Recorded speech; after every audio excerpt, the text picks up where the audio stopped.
BA பண்ணிட்டுருக்கேன். First அந்த அம்மாவோட வாக்கு எங்களுக்கு பயம்தான் இருந்தது. போக போக எங்களுக்கு பழகிடுச்சு. ஆனாலும் நாங்கள் ஒரு வருஷம் தவறாமல் வந்து போயிட்டே இருக்கோம். மனசு பேஜாரானாலும் இங்கே வந்து போனால் எங்களுக்கு சமாதானம் ஆகிடுது. எங்கள் குழந்தை நல்லா படிக்கிறா, நல்லா இதுவாக இருக்கா. சக்தி வழிபாடானது நம் தமிழர்களின் பழமையான வழிபாடாகும். கொற்றவை என்ற காளி பாலை நில கடவுளாகவும் போர் தெய்வமாகவும் கருதப்பட்டு வழிபட்டு வந்தனர்.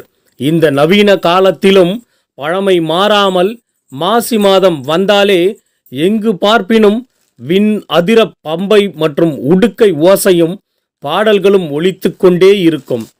அஷ்ட திக்கினையும் கட்டியாலும் அகிலாண்ட கோடி பிரம்மாண்ட நாயகி அன்னை அங்காள பரமேஸ்வரிக்கு திருவிழா எடுக்கும் சிறப்பான மாதமே இந்த மாசி மாதமாகும்.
மயான கொள்ளை பெருவிழாவை முன்னிட்டு பம்பை வர்ணிப்பு ஆரம்பித்ததும் அம்பாலே இறங்கி வந்து கூழ் குடித்தது அனைவரையும் மெய்சிலிர்க்க வைத்தது.